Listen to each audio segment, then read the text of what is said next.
નમસ્કાર વિદ્યાર્થી મિત્રો, સ્વાગત છે આપ સર્વેનો આપણી YouTube channel chemistry by Nimesh sir ઉપર। અને વિદ્યાર્થી મિત્રો, આજના સેશનની અંદર આપણે જોવાના છે બોર્ડ પ્રેક્ટિકલ પરીક્ષા 2024 માટે એક અગત્યનો સેશન। ઘણા બધા વિદ્યાર્થીઓનો પ્રશ્ન કે સર ફિઝિક્સની અંદર કેવા કેવા પ્રકારના વાયવા પૂછાય, કયા પ્રેક્ટિકલમાંથી કેવા પ્રકારના વાયવાની તૈયારી કરવી જોઈએ, અવલોકન કોઠા કેવી રીતે તૈયાર કરવા। તો આ દરેકે દરેક તમારા જે સવાલ છે એનું સોલ્યુશન આજના આ સેશન અંદર તમને મળી જશે। વિદ્યાર્થી મિત્રો, કેમિસ્ટ્રી, ફિઝિક્સ, બાયોલોજી દરેકે દરેક વિષયના દરેકે દરેક પ્રેક્ટિકલ્સ આપણી ચેનલ ઉપર ઓલરેડી અપલોડ થઈ ચૂક્યા છે। આ પ્રેક્ટિકલ એક્ઝામની અંદર પૂર્વણીમાં કેવી રીતે લખવું એ પણ દોસ્તો મૂકેલા છે। પ્રેક્ટિકલ કેવી રીતે પરફોર્મન્સ કરવાનું છે એ પણ દરેકે દરેક સેશન આપણી ચેનલ ઉપરથી દોસ્તો તમને મળી રહેશે। ચાલો વિદ્યાર્થી મિત્રો, આજના સેશનની શરૂઆત કરીએ, જેની અંદર સર તમને દરેકે દરેક માહિતી આપશે કે ફિઝિક્સની અંદર જે ટોટલ પ્રેક્ટિકલ્સ છે એની અંદર કયા પ્રેક્ટિકલમાં અવલોકન કોઠો કેવી રીતે યાદ રાખવો, ઈ પ્રેક્ટિકલથી કેવા વાયવા પૂછાય, અને આ વાયવા જો તમને પૂછાય તો એની અંદર તમારે આન્સર કેવી રીતે આપવાના છે। ચાલો વિદ્યાર્થી મિત્રો, વિડીયોને લાઈક કરી ચેનલને અત્યારે જ સબસ્ક્રાઇબ કરી દી, બેલ આઇકન બટન પર ઓલ નોટિફિકેશન ઓન કરી દો, જેથી દરેકે દરેક સેશનની માહિતી તમારા સુધી સતત પહોંચતી રહે। ચાલો આપણે આજના સેશનની શરૂઆત કરીએ। નમસ્કાર વિદ્યાર્થી મિત્રો, આપણે બધા પ્રેક્ટિકલને 1 બાય 1 પાર્ટ 1 ના અને પાર્ટ 2 ના જેટલા પણ પ્રેક્ટિકલના વિડીયોઝ જે છે એના કેવા કેવા વાયવા અને અવલોકન ટેબલ તમારે કઈ રીતે યાદ રાખવા એ ફટાફટ આપણે જોશું। એટલે વિડીયો નાનો શોર્ટ વિડીયોમાં તમે ઘણું બધું શીખી જાઓ, બરાબર। તો આપણે વધારે ટાઈમ નહીં લેતા સૌથી પહેલાં આપણે પહેલો પ્રયોગ કે જે આપણો છે ઓહમનો નિયમ, બરાબર, એ ત્યાંથી આપણે સ્ટાર્ટ કરીએ। સૌથી પહેલો પ્રયોગ તમને ખબર છે કયો છે? ઓહમનો નિયમ। રેડી?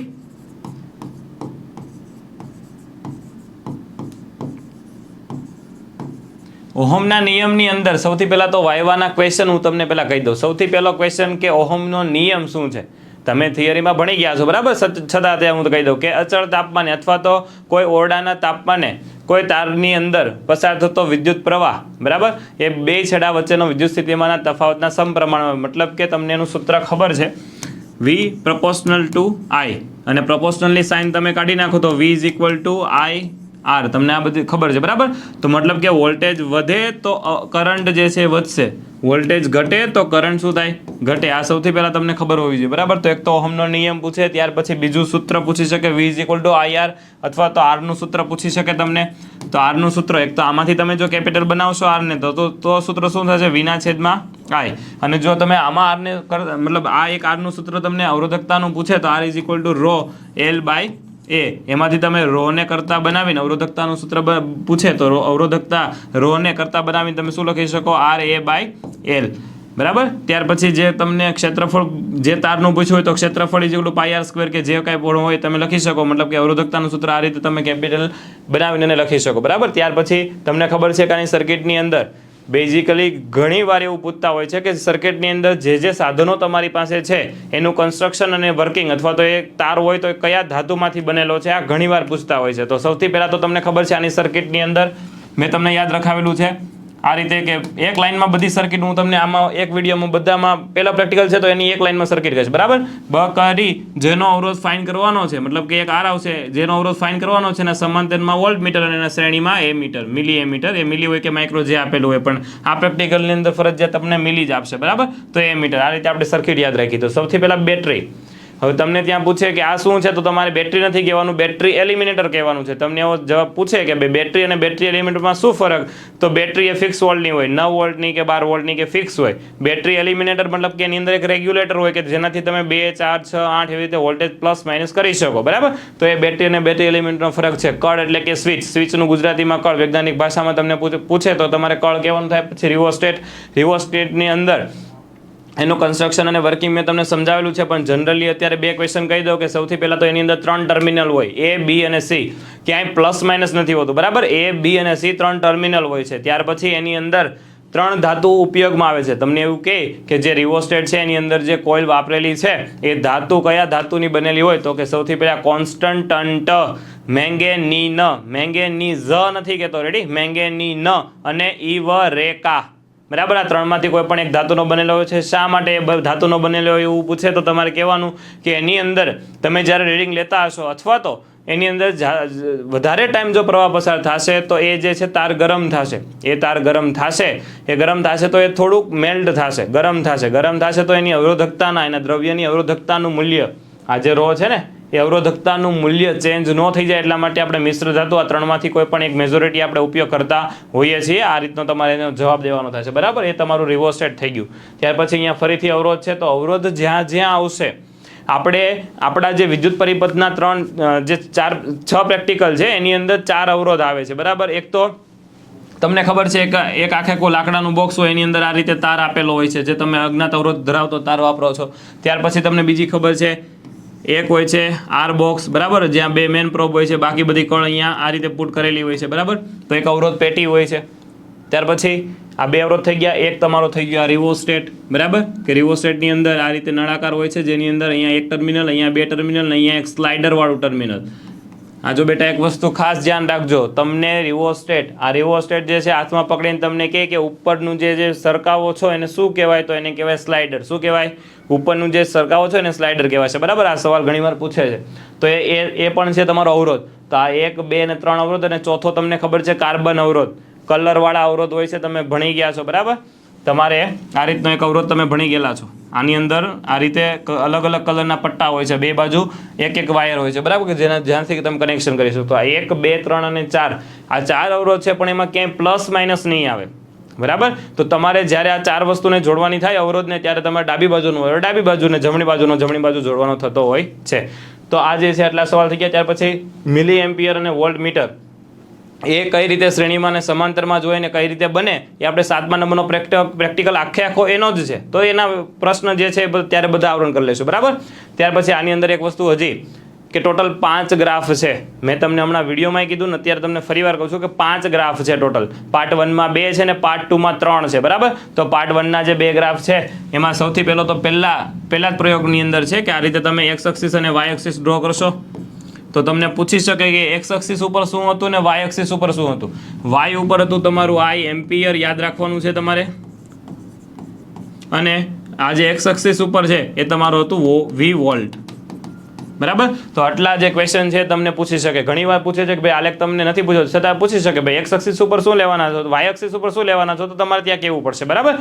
તો આટલા મેજોરિટી પહેલા પ્રયોગ જે છે એમાંથી પૂછી શકે. ત્યાર પછી તમારે આની ખાલી જગ્યાઓ કઈ રીતે યાદ રાખવી છે. ખાલી જગ્યાઓ મિત્રો ધ્યાન રાખજો કે જ્યાં જ્યાં કાપા હશે ને એની જ ખાલી જગ્યાઓ હશે.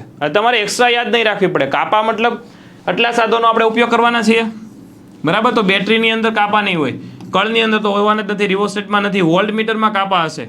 તમને ખબર છે ને આ રીતનું વોલ્ટ મીટર હોય, અહીંયા દર્શક કાપા બધા હોય, મતલબ એમાંથી જ્યાં દર્શક કાપા હોય એ તમારું રીડિંગ. એવી જ રીતે મિલી એમ્પિયરમાં હોતી કાપા હશે, મિલી એમ્પિયર. તો મતલબ આ બેની ખાલી જગ્યા થઈ ગઈ. ત્યાર પછી તમને એક વસ્તુ પૂછે છે, આ પ્રકારનો જે તાર છે એ તારની તમારે લંબાઈ ગોતવાની હોય છે, બરાબર. તો લંબાઈ શેનાથી ફાઇન કરશો? સ્કેલથી. તો તમારી પાસે જે સ્કેલ છે એ સ્કેલમાં હોતી કાપા હશે, તો એક આની ખાલી જગ્યા. મતલબ બધા પ્રેક્ટિકલની અંદર કોમન છે કે જેની અંદર સાધનોની અંદર તમને જે સામે સાધનો આપ્યા છે એની અંદર જેટલા કાપા હશે ને એ કાપા જેમાં હશે ને એની જ ખાલી જગ્યા હશે. અને ખાલી જગ્યા કઈ રીતની હોય છે? 2 જ પ્રકારની હોય છે. એક તો ટોટલ પૂછે, આ મતલબ સપોઝ માની લો કે મિલી એમ્પિયર 0 થી 100 નું આપેલું છે, તો એક તો ટોટલ પૂછશે અને એક તો લઘુત્તમ આપશક્તિ. આનું હતી ટોટલ, 0 થી આ 100 નું આપેલું હોય, બરાબર. તો 0 થી 100 એ વોલ્ટ મીટર ટોટલ છે. ત્યાર પછી તમને લઘુત્તમ આપશક્તિ એક કાપાનું મૂલ્ય પૂછે. તો આ રીતે તમારે ખાલી જગ્યા યાદ રાખવાની છે. ત્યાર પછી છેલ્લું સ્ટેપ છે તમારું અવલોકન ટેબલ કઈ રીતે યાદ રાખવું. સૌથી પહેલા આપણે સ્ટાર્ટિંગમાં ડિસ્કસ કરી V = IR, બધાને ખબર છે ને? હે, V = IR તમને ખબર છે બધાને. તો તમારે ટેબલ જે છે એમાં સૌથી પહેલી કોલમ V ની છે, ત્યાર પછી V = I કીધું ને, અને ત્રીજી કોલમ છે R ની, બરાબર. હવે V એટલે કે વોલ્ટેજ થાય, તો તમારે અહીં લખી નાખવાનું વોલ્ટ, અહીંયા લખી નાખવાનું એમ્પિયર. હવે તમને જે એમ્પિયર આપે છે ને એ મિલી એમ્પિયર આપશે ફરજિયાત પહેલા પ્રેક્ટિકલમાં, બરાબર. તો અહીંયા જે છે એ મિલી એમીટર હશે, તો અહીંયા તમારે લખવાનું થશે મિલી એમ્પિયર, મતલબ અહીંયા હશે મિલી એમ્પિયર. એટલા માટે ખાલી આને એકને જ ખાલી તમારે અહીંયા એક કોલમ એક્સ્ટ્રા એક થશે કે ખાલી એમ્પિયરની હશે. અને ત્યાર પછી છેલ્લું આરને તમે V = IR માંથી આરને કરતા બનાવશો તો શું થશે? V/I. તો આ તમારું આખું ટેબલ થઈ ગયું. મતલબ તમને એક સૂત્ર આવડતું હતું એના ઉપરથી આખું ટેબલ તમે ગોતી લીધું, બરાબર. અને જે તમે આલેખ મેં તમને હમણાં કીધો ને કે જે તમે આલેખ તમે દોરવાના છો આ રીતે એક્સ અને વાય એક્સિસ ઉપર, એમાં જે વાય એક્સિસ ઉપર જે તમે આઈ લ્યો છે ફરજિયાત એમ્પિયરમાં લેવાનો છે. તમને ત્યાં જવાબ મળશે એ તમારું મિલી એમ્પિયરમાં હશે. એટલે એક આ વસ્તુ ખાસ ધ્યાન રાખજો આ પ્રેક્ટિકલની અંદર, બરાબર. તો આ જે છે આટલા સવાલ જે છે તમારા પ્રયોગ નંબર 1 માંથી પૂછી શકે. ત્યાર પછી પ્રયોગ નંબર 2 અને પ્રયોગ નંબર 3 નું ભેગું કહું છું. શા માટે? કારણ કે બંને મીટર બ્રિજના છે, બરાબર. સૌથી પહેલો ક્વેશ્ચન તો એ છે કે મીટર બ્રિજ શા માટે કહેવાય. એ ક્વેશ્ચન ઘણીવાર પૂછે તો તમને જે સ્કેલ આપેલી છે આ રીતની મીટર પટ્ટી આપેલી હશે, મતલબ કે 1 મીટરની એની અંદર સ્કેલ હોય છે અથવા તો 100 સેન્ટીમીટરની, બરાબર. 1 મીટરની મીટર પટ્ટી હોય છે એટલા માટે એને મીટર બ્રિજ કહેવામાં આવે છે. બીજો ક્વેશ્ચન, એની ઉપર તાર હોય છે, એની લંબાઈ 100 સેન્ટીમીટર હોય છે. હા, તો કઈ રીતે? મતલબ નો હોય તો કઈ રીતે, બરાબર. જો પહેલાં તો 100 સેન્ટીમીટર હશે, એ 100 સેન્ટીમીટર તો હશે જ, એની કરતાં વધારે છે કે નહીં એ તમને પૂછે છે, બરાબર. તો તમારે કહેવાનું કે અહીંયા 100 સેન્ટીમીટરનો તો તાર હશે જ, પણ એની પછી એને કનેક્શન કરવા માટે થોડોક અહીંયા હશે. એવી રીતે એના જે એનો પ્રોબ હોય ને જેની સાથે તમે વાયર જોડવાના છો, તો એની સાથે કનેક્શન કરવા માટે થોડોક વાયર ત્યાં વપરાણો હશે, બરાબર. એટલે બે બાજુ અડધો સેન્ટીમીટર થોડોક બહાર ગયો હશે વાયર. પણ તમારે સરળતા ખાતર માટે મતલબ એવો જવાબ દેવાનો સરને કે સરળતા ખાતર માટે સર આપણે 100 સેન્ટીમીટરનો જ એક તાર લઈએ છીએ, એટલા માટે આપણે 1 મીટરની અંદર જ આપણે પ્રયોગ કરવાના છીએ અને ગણતરીની અંદર પણ સરળતા માટે આપણે 1 મીટરનો જ વાયર આપણે ગણશું. બીજો ક્વેશ્ચન એક તમને આમાં પૂછી શકે કે મીટર બ્રિજ કયા પ્રિન્સિપલ ઉપર કામ કરી શકે, તો કે મીટર બ્રિજ વિસ્ટન બ્રિજના પ્રિન્સિપલ ઉપર કામ કરે, બરાબર. વિસ્ટન બ્રિજ આવે એટલે તમને યાદ આવી જવું જોઈએ કાજુ કતરી, બરાબર, કે અહીંયા એક અવરોધ હતો, અહીંયા એક અવરોધ હતો, આ બાજુ એક અવરોધ અને એક આ બાજુ અવરોધ, બરાબર. અને વચ્ચે શું હતું? ગેલ્વેનોમીટર. રેડી? તો આ વિસ્ટન બ્રિજની સર્કિટ કદાચ પૂછે તો તમને ખબર હોવી જોઈએ કે વિસ્ટન બ્રિજમાં શું હતું કે 3 નું મૂલ્ય ખબર હતી, બરાબર. આની ખબર છે, આની ખબર છે, આની ખબર છે, તો તમને શું મળે? આ તમને મળી શકે, બરાબર. મતલબ કે 3 જ્ઞાત હોય, 1 અજ્ઞાત હોય. તો આ જે છે સેકન્ડ અને ત્રીજા પ્રેક્ટિકલમાં બંનેમાં ભેગું પૂછાઈ શકે, બરાબર. એ વસ્તુ કહું છું, એટલે બેમાં કોમન છે એ વસ્તુ ધ્યાન રાખજો. ત્યાર પછી આ મીટર બ્રિજ થઈ ગયું, વિસ્ટન બ્રિજ થઈ ગયું, બરાબર. ત્યાર પછી એની અંદર સર્કિટ, બહારની સર્કિટ છે તમારી બકરી, અંદરની સર્કિટ તમને મેં કીધું છે R1 R2 R3 R4. આ રીતે તમારી અંદરની સર્કિટ થશે. અને વચ્ચે ગેલ્વેનોમીટર ખરું ને જી, તો અહીંયા જે પ્રોબ હશે ત્યાંથી તમે શું જોડશો? ગેલ્વેનોમીટર, બરાબર. તો આની સર્કિટ થઈ ગઈ એક લાઇનમાં. ફરીવાર બોલી જાઓ, બહારની સર્કિટ છે બકરી, શ્રેણીમાં જોડશો. અંદરની સર્કિટ છે R1 R2 R3 R4. R2 અને R3 જે છે આ સળિયો મતલબ જે તાર વાપરેલો છે એ જ છે R1 R2. તમારે કનેક્શન કરવાનું છે R1 અને R3 નું, બરાબર. R1 મતલબ કે જે રીતનું બોક્સ હોય એની અંદર અજ્ઞાત અવરોધ ધરાવતો તાર હોય એ, અને R3 તમારી થશે અવરોધ પેટી, બરાબર. ત્યાર પછી અને વચ્ચે ગેલ્વેનોમીટર. રેડી? ચાલો, આ રીતે તમારે સર્કિટ આની યાદ રાખવાની થશે. બીજા પ્રેક્ટિકલમાં કે ત્રીજા પ્રેક્ટિકલમાં કોઈ આલેખ નથી. જ્યાં આલેખ હોય ત્યાં ફરજિયાત 5 રીડિંગ લેવાના, આલેખ નથી તો તમે 3 અથવા તો 4 રીડિંગમાં પૂરું કરી શકો છો. આ એક વસ્તુ તમારે ખાસ ધ્યાન રાખવાની છે. પહેલા પ્રયોગમાં વોલ્ટેજ 4 ઉપર રાખશો, બીજા પ્રયોગમાં આવતી વોલ્ટેજ 4 ઉપર રાખશો, બરાબર. ત્યાર પછી ચાલો, હવે આની અંદર છે તમારી પાસે છે R1 આ અજ્ઞાત અવરોધ ધરાવતો તાર. તો આની અંદર જે ખાલી જગ્યાઓ છે એ ખાલી જગ્યા કઈ કઈ છે એ પહેલાં તો કહી દઉં. એક તો તારની લંબાઈ, બરાબર. તારની લંબાઈ કઈ રીતે માપી આપણા યુટ્યુબ ચેનલમાં છે, જોઈ લેજો. તમને વાયવાની અંદર ક્વેશ્ચન કયા પૂછી શકે એ આપણે ડિસ્કશન અત્યારે કરીએ છીએ, બરાબર. તો સૌથી પહેલાં તો આ અજ્ઞાત અવરોધ ધરાવતો તાર છે ને, તો આ અવરોધ ધરાવતો જે તાર છે શેમાંથી બનેલો હોય? તો ફરીથી કોન્સ્ટન્ટ મેંગેનીઝ અથવા તો યુરેકા. આમાં હોતી બકરી, બેટરી કળ અથવા તો રિઓસ્ટેટનું જે મેં તમને આગળના પ્રેક્ટિકલમાં સમજાવ્યું કહી શકે. ગેલ્વેનોમીટર સંવેદનશીલ શા માટે હોઈ શકે? બરાબર. કારણ કે એની અંદર જે કોઇલ વાપરેલી હોય એની ઉપર જે આ રીતે રાઉન્ડમાં ઉપર જે તાર વીંટાળેલો હોય એ બહુ જ બારીક હોય. તમારે એવો જવાબ દેવાનો કે સર એની દર્શકાભા સાથે જોડેલો જે તાર છે ખૂબ જ પતલો હોય, મતલબ કે એમાં એની અંદરથી માઇક્રો એમીટરનો માઇક્રોના ક્રમનો કરંટ પસાર થશે તોય એમાંથી પ્રવાહ બતાવશે, એટલા માટે એને સંવેદનશીલ ગેલ્વેનોમીટર કહેવામાં આવે છે, બરાબર. એટલે એ થઈ ગયું તમારું. પછી અવરોધ પેટી. અવરોધ પેટીની અંદર કોઇલ હોય છે, બરાબર. મેં અહીંયા તમને જ્યારે એનું ભણાવતો હતો ત્યારે મેં તમને કીધું હતું, પણ તમને પૂછી શકે અવરોધ પેટી જે છે એનું કન્સ્ટ્રક્શન કઈ રીતનું હોય, તો તમારે કઈ કહેવાનું થશે, બરાબર. જો કઈ રીતે, પહેલાં તો અવરોધ પેટી જે છે એને આપણે દોરીએ થોડીક. આની અંદર આ કોઇલ હશે એક, બરાબર. એક અહીંયા બીજી કોઇલ, અહીંયા ત્રીજી કોઇલ. મતલબ આનું મૂલ્ય 1 નું છે, આનું 2 નું છે, આનું 3 નું છે, આનું 4 નું છે. મતલબ આ બધું શ્રેણીમાં કનેક્શન કરેલું હશે અંદરથી, બરાબર. એટલે કે જે કળ, અહીંયા એક કળ હશે, એવી રીતે અહીંયા કળ હશે, અહીંયા કળ હશે, અહીંયા કળ હશે. જે કળ તમે ખોલો છો, જે કળ તમે ઉપરથી ખોલી નાખો છો એ તમારો અવરોધ કેલ્ક્યુલેટ થશે. કઈ રીતે? અને અહીંયા છે તમારો ઇનપુટ, અહીંયા છે તમારો આઉટપુટ, બરાબર. અહીંયાથી તમે ઇનપુટ કરાવ્યો છે. સપોઝ માની લો કે આ 2 નંબરની કળ હું ખોલી નાખું છું અને એક 4 નંબરની કળ ખોલી નાખું છું. તો સૌથી પહેલા તો આની અંદર જે તાર જે છે એ તાર કોન્સ્ટન્ટ અથવા તો મેંગેનીઝ અથવા તો યુરેકા ત્રણમાંથી એકનો બનેલો હશે, બરાબર. જે કળ તમે ખોલી નાખશો, અહીંયાથી ઇનપુટ થશો એટલે અહીંયા એક ધાતુની પ્લેટ હશે કે એમાંથી સીધો અહીંયા આવી જશે. આ તમારે સમજાવવું પડશે, સર કહેશે ત્યારે, એટલા માટે આ સમજાવું છું, બરાબર. આનું કન્સ્ટ્રક્શન કહેશે ત્યારે તો અહીંયાથી અહીંયા આવશે. ત્યાર પછી જો આ કળ ખુલ્લી હશે તો એ ફરજિયાત નીચે અહીંયા જે કોઇલ જોડેલી છે એની અંદર કરંટ પસાર થશે અને ત્યાર પછી ફરીથી ઉપર આવશે. ત્યાર પછી અહીંયા કળ જો પુટ હશે તો સીધો કરંટ જતો રહેશે. કળ ખોલી નાખી તો એ ફરજિયાત નીચે કોઇલને મળવા જશે, પછી ઇલેક્ટ્રોન જે છે એના ઉપર આવશે. એટલે જ્યાં જ્યાં નીચે જશે એમાં જેટલો તાર હશે એમાંથી પસાર થશે પ્રવાહ, એટલે એનો અવરોધ કેલ્ક્યુલેટ થઈ જશે. અને શ્રેણીમાં હોય એટલા માટે R1 + R2 એટલે અહીંયા 2 નંબરનો અને 4 નંબરનો અને 4 ને 2 6 થાય. એટલે આનો અવરોધ કેટલો થશે? 6, બરાબર. વાયર એક પૂછી શકે ને આ રીતનું કન્સ્ટ્રક્શન પૂછે. વાયર કયો આવે? કોન્સ્ટન્ટ મેંગેનીઝ અથવા તો યુરેકા. તો આની અંદર તમારે એટલી વસ્તુનું ધ્યાન રાખવાનું થશે, બરાબર. આની અંદર એક સાવચેતી એવી રાખવાની છે તમારે કે જ્યારે આ રીડિંગ તમે લ્યો છો ત્યારે ડાબી બાજુ કળ ટચ કરાવો ત્યારે ગેલોનોમીટરમાં ડાબી બાજુ કોણ આવર્તન થવું જોઈએ, જમણી બાજુ ટચ કરાવો ત્યારે જમણી બાજુ થવું જોઈએ.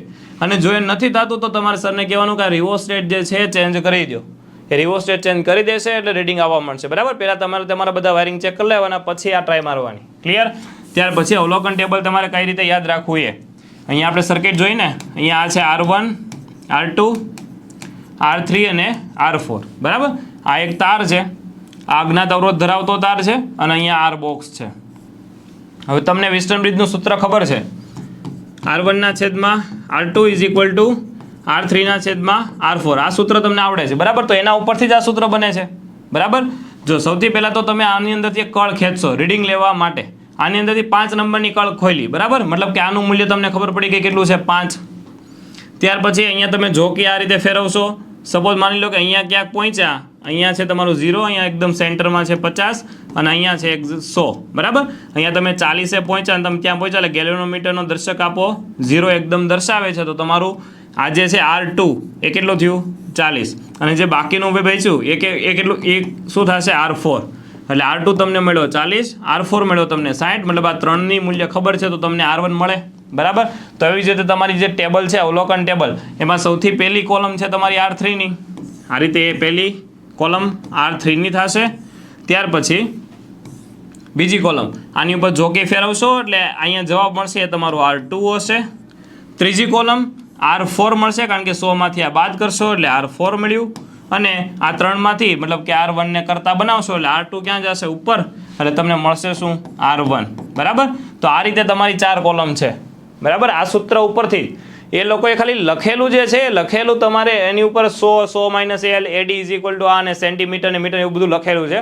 એ તમે સરળતા ખાતર આ રીતે ટેબલ બનાવી શકો, બરાબર. એવી જ રીતે આની પહેલાના પ્રયોગમાં હું કહેતા ભૂલી ગયો કે V = IR છે ને, તો Vની ઉપર વિદ્યુત સ્થિતિમાનના બે છેડા વચ્ચેનો તફાવત ને એવું બધું લખેલું છે. તમે ખાલી V વોલ્ટ લખી શકો, I એમ્પિયર લખી શકો. એવું જરૂરી નથી કે આખી લાઈનો બધી લખવી જ, બરાબર. તો આ ટેબલ તમે આ રીતે બનાવી શકો એટલે સિમ્પલ થઈ ગયું યાદ રાખવામાં. સેમ ટુ સેમ આ પ્રયોગમાં ડાબી ભુજા જમણી ભુજા પૂછે, એની સામે જોઈને ઉભા રહ્યો છો ત્યારે R1 એટલે કે અજ્ઞાત અવરોધ ધરાવતો તાર ડાબી બાજુ હોય તો એ ડાબી બાજુનું કહેવાય, જમણી ભુજાનું હોય તો જમણી ભુજાનું કહેવાય. એવી રીતે શ્રેણી સમાંતરમાં પણ શ્રેણીનું સૂત્ર તમને ખબર છે શું થાય? R1 શ્રેણીનું સૂત્ર થશે R1 + R2 અને સમાંતરનું શું થશે? R1 × R2/R1 + R2, બરાબર. તો શ્રેણી હશે ત્યાં લખેલું હશે RS સિરીઝમાં અવરોધ અને સમાંતર હશે અહીંયા P લખેલો હશે પેરેલલ, બરાબર. એટલે એમાં કન્ફ્યુઝ નહીં થતા S અને Pમાં. તો આટલા જે સૂત્ર એટલા જે પ્રશ્ન હતા અને ટેબલ હતું એ આ રીતે તમને પૂછી શકે, બરાબર. તો આટલી ધ્યાન તમારે બીજા અને ત્રીજા પ્રયોગમાં રાખવાનું છે. ત્યાર પછી તમારો ચોથો પ્રયોગ છે ગેલોનોમીટરનો અવરોધ અને ફિગર ઓફ મેરિટ, બરાબર. કમ્પલસરી વિદ્યાર્થી મિત્રો ચોથો અને પાંચમાની અંદર 2 પાર્ટ છે. એક છે ગેલ્વેનોમીટરનું એમીટરમાં કન્વર્ઝેશન અને એક છે ગેલ્વેનોમીટરનું વોલ્ટમીટરમાં કન્વર્ઝેશન, બરાબર. સૌથી પહેલાં તો ચોથો આખું પૂછાશે અને આમાંથી કોઈ પણ એક પાર્ટ પૂછાશે, બરાબર. કાં તો આખો અને એક ગેલ્વેનોમીટરનું એમીટરમાં પૂછશે, કાં તો આ આખો અને ગેલ્વેનોમીટરનું વોલ્ટમીટરમાં પૂછશે. શા માટે? પહેલાં તો એ કહી દઉં, આની બેની પેલી બે ખાલી જગ્યા જે છે ને એ પેલી 2 ખાલી જગ્યા ગેલ્વેનોમીટરનો અવરોધ અને ફિગર ઓફ મેરિટનો છે. તો હવે તમને કહી દઉં એમાંથી પ્રશ્ન પૂછે શું એ, બરાબર. ગેલ્વેનોમીટરમાં પહેલાં સર્કિટ જોઈ લઈએ, બરાબર, અવરોધની ને એની. તો એની અંદર છે પહેલાં તો છઠ્ઠા પ્રયોગની પહેલા તમને કહું છું, બરાબર. ગેલોમીટરનો અવરોધ અને ફિગર ઓફ મેરિટની બેટરી આવશે જ, બરાબર. તમારે યાદ એ રીતે રાખવાની છે કે વચ્ચે ગેલોનોમીટર, એની ઉપર આર બોક્સ કળ અને એની નીચે આર બોક્સ અને કળ. બેટરી તો હોય જ, વચ્ચે ગેલોનોમીટર, એની ઉપર આર બોક્સ કળ અને એની નીચે આર બોક્સ કળ, બરાબર. અહીંયા ફરજિયાત મોટી અવરોધ પેટી, અહીંયા ફરજિયાત નાની અવરોધ પેટી. આ એક વસ્તુ બીજી ધ્યાન રાખવાની છે તમારે. હવે તમને એવું પૂછે કેમ શા માટે અહીંયા મોટી જ અવરોધ પેટી, તો તમારે કહેવાનું છે કે સંવેદનશીલ ગેલોમીટર છે ને, એટલા માટે જો આમાંથી મોટા મૂલ્યનો અવરોધનો કળ નહીં ખેંચો તો આમાંથી બેટરીમાંથી 4 વોલ્ટ તમે આપશો સપોઝ, તો એમાંથી ફૂલ પ્રવાહ પસાર થઈ જશે તો ગેલોમીટર બળી જશે. એટલે કમ્પલસરી ઉપર મોટી અને નીચે નાની, કારણ કે નીચેનો જે અવરોધ છે તમારો શન્ટ તરીકે વર્તે છે. શું? શન્ટ તરીકે. તો નીચેનો અવરોધ શન્ટ તરીકે વર્તે છે, એટલા માટે નીચે નાની અને ઉપર ફરજિયાત મોટી. જો તમને પરીક્ષાની અંદર બે મોટી આપી હોય તો વાંધો નથી, પણ જો તમને બે નાની આપે તો તમારે કમ્પલસરી સરને કહેવાનું, સર ઉપરની પેટી એક મોટી જોશે, એટલા માટે એક તો મોટીનું અરેન્જમેન્ટ કરી દો, બરાબર. બે મોટી આપે તો પ્રોબ્લેમ નથી, બે નાની આપે તો એક કમ્પલસરી તમારે મોટી લેવાની થશે. આની અંદર વોલ્ટેજ કેટલો રાખવો એ તમને થોડુંક ઘણું માહિતી આપી દઉં કે જો આની અંદર મોટા મૂલ્યનો અવરોધ 10,000 નો હોય તો ફરજિયાત તમારે વોલ્ટેજ 4 ઉપર રાખવો, મતલબ રાખી શકો, બરાબર. એવું જરૂરી નથી 4 ઉપર જ રાખો, પણ તમે 10,000 નો અવરોધ હશે તો તમે 4 ઉપર રાખશો તો ગેલોમીટર બળશે નહીં. અને જો આની અંદર 5,000 નો હોય, મતલબ મેક્સિમમ આમાં અવરોધ 5,000 નો આપેલો હોય તો તમે આની અંદર 2 વોલ્ટેજ રાખી શકો, બરાબર. આ એક વસ્તુ કોમન છે, ધ્યાન રાખવાનું છે. ત્યાર પછી મોટી અવરોધ પેટીનું બેનું કન્સ્ટ્રક્શન પૂછી શકે, કળને સ્વિચ કહેવાય એ પૂછી શકે, આમાં હોતી બેટરી અને બેટરી એલિમેન્ટર પૂછી શકે, બરાબર. આમાં તમે ફાઇન કરો છો 2 વસ્તુ, ગેલોમીટરનો અવરોધ અને ફિગર ઓફ મેરિટ. તો ગેલોમીટરનો અવરોધ એટલે શું થાય કહી દઉં. ગેલોમીટરનું તો કન્સ્ટ્રક્શન ભણી ગયા છો, બે બાજુ શું હોય? મેગ્નેટ. બે બાજુ મેગ્નેટ હોય ને, બરાબર. આ રીતે મેગ્નેટ હશે ને, વચ્ચે તમને ખબર છે એક પોલો નળાકાર હોય અને એની ઉપર આ રીતે ગૂંચળું વીંટાળેલું હોય તારનું, બરાબર. તો એ નળાકાર ઉપર જે ગૂંચળું વીંટાળેલું છે તારનું, એ તાર છે, તાર આવે એટલે અવરોધ આવે, બરાબર. તમે આરનું સૂત્ર જોઈ ગયા ને, R is equal to rho L by A, બરાબર. તો અહીંયા લંબાઈ અને ક્ષેત્રફળ આવ્યું કે નહીં, બરાબર. તો જ્યાં જ્યાં તાર આવશે ત્યાં ક્ષેત્રફળ આવશે. તો એક તો ગેલોમીટરનો આપણે અવરોધ ફાઇન કરવાનો છે. ત્યાર પછી બીજી વસ્તુ ગેલોમીટરની ફિગર ઓફ મેરિટ. આ એક વર્ડ એવો છે કે જ્યાં તમારે ક્યાંય ભણવામાં નથી આવતો, બરાબર. ફિગર ઓફ મેરિટ એટલે શું થાય ઘણીવાર પૂછે જ છે, બરાબર. આ સવાલ એટલે એક વસ્તુ ધ્યાન રાખજો. જો ફિગર ઓફ મેરિટ એટલે ગેલોમીટર જે છે ને, દર્શક કાપો ક્યાં હશે પહેલા તો એકદમ સેન્ટરમાં, બરાબર. આ છે તમારો ગેલોમીટર જી, બરાબર. અહીંયા 0, ત્યાર પછી અહીંયા 10, 20, 30. સેમ આ બાજુ હતી 10, 20 અને 30 હશે. આની ઉપરથી એક સવાલ યાદ આવી ગયો, તમને કહી દઉં. જો ગેલોમીટરનું તમને પૂછે કે કેટલા મૂલ્ય દર્શક કાપા કેટલા હોય, તો તમારે એવો જવાબ આપવાનો, સર દર્શક કાપો વચ્ચે હોય, લેફ્ટ હેન્ડ સાઈડ 30 કાપા હશે ને રાઈટ હેન્ડ સાઈડ 30 કાપા હશે, બરાબર. અને ફિક્સ જ હોય, તમારી સ્કૂલમાં હશે ને ત્યાં સુધી ગેલોમીટર 30-30 નું જશે, તમે બહાર જશો ને કોઈ પણ જગ્યાએ ત્યાં સુધી 30-30 નું જશે. એક વસ્તુ એ ધ્યાન રાખજો, બરાબર. તો ફિગર ઓફ મેરિટ કોને કહેવાય આપણે જોતા હતા. સપોઝ માની લો કે દર્શક કાપો ત્યારે 0 ઉપર છે, આ 10 કાપા એટલે 1 2 3 4 5 6 એવી રીતે 10 કાપા હશે વચ્ચે. તો 0 ઉપરથી એ દર્શક કાપાને અહીંયા 1 ઉપર પહોંચતા, મતલબ 1 કાપો ખસવા માટે ગેલોમીટરના દર્શક કાપાને 1 કાપો ખસવા માટે જરૂર પડતો પ્રવાહ એને કહેવાય ગેલોમીટરની ફિગર ઓફ મેરિટ, બરાબર. લાઈક તમે માની લો કે તમારી પાસે 10 ઉપર દર્શક કાપો છે અને તમારે એને 11 ઉપર પહોંચાડવો છે, બરાબર. અને તમારી પાસેનું ફિગર ઓફ મેરિટનું પ્રવાહનું મૂલ્ય છે, એટલો પ્રવાહ જો તમે પસાર કરશો તો એક્ઝેક્ટ એ 10 ઉપરથી 11 ઉપર આવીને ઊભો રહી જશે, બરાબર. તો આને કહેવાય ફિગર ઓફ મેરિટ. તો આની અંદર આ બે વસ્તુ તમે ફાઇન કરશો અને બંનેનું મૂલ્ય તમારે અહીંયા વોલ્ટમીટર ગેલોમીટરનું એ મીટરમાં અથવા તો વોલ્ટમીટરમાં કન્વર્ઝેશન જે કરો છો એની અંદર તમારી બે ખાલી જગ્યાની જરૂર પડશે. અને ખાસ ધ્યાન રાખવાનું છે, આ જે બે ખાલી જગ્યાની જરૂર પડે છે એટલા માટે તમે જે ગેલોમીટર આમાં યુઝ કરો છો એ જ ગેલોમીટરનો તમારે આમાં યુઝ કરવાનો થશે, બરાબર. આ એક વસ્તુની સાવચેતી રાખવાની. તો આ પ્રયોગ નંબર કયો થઈ ગયો તમારો? ચોથો. હવે આપણે પ્રયોગ નંબર 5 જોઈએ. એમાં સૌથી પહેલા તો ગેલોમીટરનું એ મીટરમાં કન્વર્ઝેશન 2 પાર્ટ છે, બરાબર. પ્રયોગ એક જ છે, પાર્ટ 2 છે. તો એની અંદર સર્કિટ પહેલા તો ગેલોમીટરનું એ મીટરમાં કન્વર્ટ કરવું છે એટલે એ બેની જરૂર પડે. અને તમે શીખીને આવ્યા છો કે એની સમાંતરમાં તમારે શન્ટ જોડવાનો હોય એટલે એક શન્ટ જોડશો. હવે અહીંયા જે શન્ટ જોડો છો એની તમારે લંબાઈ મેઝર કરવાની છે, એટલા માટે તમે શન્ટ બહારથી જોડો છો, મતલબ એક તાર ખુલ્લો હશે, તારને તમે ગેલોમીટર સાથે સમાંતરમાં જોડશો. તો સૌથી પહેલાં તો આ શન્ટ શેનો હોય તો કે યુરેકા કોન્સ્ટન્ટ અથવા મેંગેનીઝ 3માંથી 1નો હોય. આની અંદરનું આનું દ્રવ્યની અવરોધકતાનું મૂલ્ય ફિક્સ છે, એ તમારે એક યાદ રાખવાનું થશે, પૂછે છે, બરાબર. આ જે તાર વાપરેલો છે એનું તો અવરોધકતાનું મૂલ્ય દ્રવ્યની અવરોધકતાનું વિશિષ્ટ દ્રવ્યની અવરોધકતા એવું ખાલી જગ્યા તમને લખેલી છે બરાબર રો ઇઝ ઇક્વલ ટુ 4.9 ગુણ્યા 10⁻7 ઓહમ ઇન્ટુ મીટર બરાબર આની અંદર એક વસ્તુ ધ્યાન રાખજો અહીંયા મીટરમાં આપેલો છે આ જવાબ ગણતરીમાં તમારે સેન્ટીમીટરમાં લેવાનો છે બરાબર એટલે અહીંયા 7 ની જગ્યાએ -5 થઈ જશે એટલે ગણતરીમાં તમારે એક વસ્તુ આ ધ્યાન રાખવાની છે ત્યાર પછી આની અંદર બેટરી રિવોસ્ટેટનું તો બધું તમે સમજાવ્યું એ રીતે પૂછી શકે મિલી એમ્પીટરનું પૂછી શકે ગેલોનોમીટર સંવેદનશીલ છે અને આ શન્ટ જે વાપરેલો છે સમાંતરમાં શા માટે જોડ્યો છે સમાંતરમાં જોડશો એટલે ઓછો વોલ્ટેજ આપશો તો તમને વધારે કરંટ મળે છે તમે થિયરીની અંદર શીખી ગયા છો તો એ રીતે તમારે જવાબ આપવાનો થાય એવી જ રીતે વોલ્ટમીટરમાં વોલ્ટમીટરની પહેલાં તો સર્કિટ છે બ ક રી અહીંયા વચ્ચે મૂકવાનો છે ફરજિયાત ત્યાર પછી એની આગળ છે અહીંયા વોલ્ટમીટર એની આગળ છે અહીંયા ગેલોનોમીટર અને એની બાજુમાં છે આર બોક્સ આમાં આવતી સેમ જો અહીંયા 10,000ની હોય તો બેટરીની અંદર 4 વોલ્ટ રાખવાનો અહીંયા 5,000ની હોય બેટરી ફૂલ મેક્સિમમ અવરોધ ધરાવતી તો અહીંયા 2 વોલ્ટ રાખવાનો થશે બરાબર કળ છે ત્યાર પછી રિવોસ્ટેટનું આ ત્રણનું તો તમને ગમે ત્યારે પૂછી શકે છે વોલ્ટમીટર આવડી ગયું જી આવડી ગયું કન્સ્ટ્રક્શન વર્કિંગ બધાનું આવી ગયું વોલ્ટમીટરમાં અહીંયા શ્રેણીમાં જોડવાનું હોય તો તમને પૂછી શકે કે વોલ્ટમીટરમાં કન્વર્ઝેશન કરવું છે ત્યારે ગેલોનોમીટર સાથે શન્ટ શ્રેણીમાં હોય કે સમાંતરમાં તો ફરજિયાત વોલ્ટમીટરમાં શ્રેણીમાં હશે અને ગેલોનોમીટરનું એ મીટરમાં કરશો ત્યારે ફરજિયાત સમાંતરમાં હશે બીજો પ્રશ્ન કે વોલ્ટમીટર જે છે કોઈ પણ સર્કિટમાં સમાંતરમાં હોય કે શ્રેણીમાં હું શન્ટ નથી કહેતો એ બની ગયા પછીનું વોલ્ટમીટર કહું છું બરાબર તો વોલ્ટમીટર હંમેશા સમાંતરમાં હોય પણ વોલ્ટમીટર જ્યારે બનાવો છો ત્યારે જે શન્ટ જોડો છો એ શ્રેણીમાં હશે સેમ આની અંદર એ મીટર બની ગયા પછી એ શ્રેણીમાં હશે પણ જ્યારે ગેલોનોમીટર તમે એ મીટરમાં બનાવો છો બરાબર ત્યારે શન્ટ જોડો છો એ સમાંતરમાં હશે બરાબર તો આટલા પ્રશ્ન જે છે એ પ્રયોગ નંબર તમને 5 ની અંદર પૂછી શકે બરાબર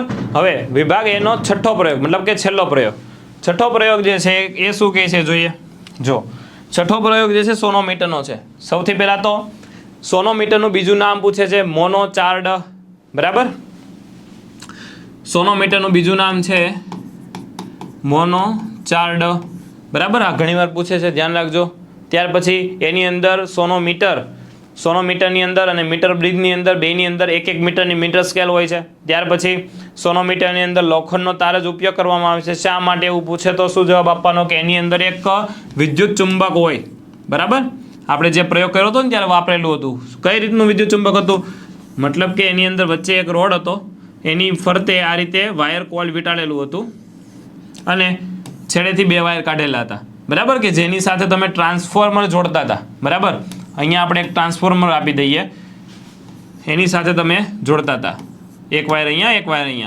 હવે અહીંયા હું પ્લસ માઇનસ નથી દર્શાવતો કારણ કે ટ્રાન્સફોર્મર એની પહેલાં થોડુંક આ કહી દો પછી એના ઉપર જઈએ બરાબર આની અંદર શું પૂછી શકે લોખંડનો તાર શા માટે ઉપયોગ કરીએ છીએ કારણ કે અહીંયા વિદ્યુત ચુંબકનો ઉપયોગ કરીએ છીએ તો વિદ્યુત ચુંબક છે ચુંબક સૌથી વધારે લોખંડને આકર્ષી શકે જો બીજી કોઈ ધાતુ તમે વાપરશો તો એની અંદર આયનના પાર્ટિકલ જે આખું આયનનું બનેલું છે એની કરતાં કમ્પેરમાં ઓછા હશે એટલા માટે સર આપણે લોખંડનો તાર જે છે આમાં ઉપયોગ કરીએ છીએ એવી રીતે તમારે જવાબ આપવાનો કારણ કે આની અંદર વિદ્યુત ચુંબકનો ઉપયોગ કરીએ છીએ બીજી વસ્તુ અહીંયા છે આપણો ટ્રાન્સફોર્મર ઇન્ડિયાની અંદર જે તમે પ્લગિંગ કરો છો ત્યાંથી જે તમને વોલ્ટેજ મળે છે એ મળશે કેટલા તમને 220 વોલ્ટ બરાબર એને ટ્રાન્સફોર્મરનો ઉપયોગ શું છે સ્ટેપ ડાઉન ટ્રાન્સફોર્મર અને સ્ટેપ અપ ટ્રાન્સફોર્મર તમે 2 વસ્તુ ભણી ગયા છો જો ડાઉન હશે તો ત્યાંથી તમને વોલ્ટેજને ઘટાડશે જો અપ હશે તો વોલ્ટેજને વધારશે બરાબર તો અહીંયા ટ્રાન્સફોર્મર છે જો તમને રેગ્યુલેટર આપ્યું હશે ટ્રાન્સફોર્મરની અંદર તો તમારે 8 વોલ્ટેજ સમથિંગ રાખવાના બરાબર 4 અથવા તો 8 વોલ્ટેજ સમથિંગ તમારે જે છે વોલ્ટેજ રાખવાના થશે ત્યાર પછી એને તમારે અહીંયા મેં પ્લસ માઇનસ નથી દર્શાવ્યું એવું કીધું શા માટે કારણ કે આ એસી છે એસીની અંદર પ્લસ માઇનસ ન હોય ડીસી હશે તો જ પ્લસ માઇનસ હોય આ એક વસ્તુ ધ્યાન રાખજો કે 1 થી 5 નંબરના પ્રેક્ટિકલ છે એમાં ફરજિયાત ડીસી બેટરી વાપરશું અને જે આ ટ્રાન્સફોર્મર છે એની એમાં ફરજિયાત આપણે એસી બેટરી વાપરવાના છે બરાબર મતલબ કે એને તમે કહો છો ટ્રાન્સફોર્મર તો ટ્રાન્સફોર્મર બધાથી આ સોલેનોઇડને આપશું અને એ રીતે તમારે ચુંબક બનશે તો પૂછે તો આ રીતે તમારે જવાબ આપવાનો થશે બરાબર ચાલો ત્યાર પછી 220 અને આની અંદર કમ્પલસરી તમારો જવાબ જે છે એ 50 થી 60 હર્ટ્ઝ આવવો જોઈએ કારણ કે જે ઇન્ડિયાની અંદર આવૃત્તિ જે છે જેમ 220 વોલ્ટ ફિક્સ છે એવી રીતે 50 થી 60 હર્ટ્ઝ આવે એ સુધી ફિક્સ છે તો તમારો જવાબ જે છે એ 50 થી 60 વચ્ચેનો હોવો જોઈએ તો આ જે પ્રેક્ટિકલ છે તમારો કયો થઈ ગયો સોનોમીટર વાળો એટલે કે લાસ્ટ પ્રયોગ આની અંદર ગ્રાફ છે એક તો પહેલાની અંદર આપણે ગ્રાફ જોયો અને એક છેલ્લાની અંદર બરાબર તો છેલ્લાની અંદર ગ્રાફ આ રીતે તમે દોરશો એક્સ અને વાય એક્સિસ ઉપર પૂછી શકે એક્સ ઉપર શું છે ને વાય ઉપર શું છે, તો તમારે કહેવાનું આ તમારો એક્સ એક્સિસ છે, એની ઉપર તમે ટેન્શન એટલે કે તણાવ બળ ન્યૂટનમાં આવશે, બળ છે એટલે, અને આ વાય એક્સિસ એની ઉપર તમે L સ્ક્વેર એટલે કે મીટર સ્ક્વેર લેવાના છો, બરાબર. તો આ બે વસ્તુ ધ્યાન રાખવાનું કે એક્સ એક્સિસ ઉપર શું હતું ને વાય એક્સિસ ઉપર હતું. તો આ તમને આની અંદર જે છે સોનોમીટરની અંદર પૂછી શકે. આ પાર્ટ 1 તમારો ક્લિયર થઈ ગયો. આટલા સવાલ બેઝિકલી પૂછશે, એની કરતાં બહારનું પૂછતા નથી. જો આટલું આવડતું છે તો ઇનફ છે, બરાબર. ચાલો ત્યાર પછી હવે પાર્ટ 2 ચાલુ કરીએ. પાર્ટ 2 એટલે કે એક તો છે આપણા લેન્સ અને અરીસા. તો સૌથી પહેલાં 4 પ્રયોગ જે છે ને, પહેલા 4 પ્રયોગ, એ પહેલા 4 પ્રયોગની માહિતી આપી દો તમને. સૌથી પહેલો પ્રયોગ જે છે તમારો 7મા નંબરનો પ્રયોગ, આ 7મા નંબરનો, ત્યાર પછી 8, ત્યાર પછી 9 અને 10, બરાબર. આ 4 પ્રયોગ છે. સૌથી પહેલો 7મા નંબરનો છે એ શું છે? બધામાં આપણે કેન્દ્ર લંબાઈ ફાઇન્ડ કરીએ છીએ, બરાબર.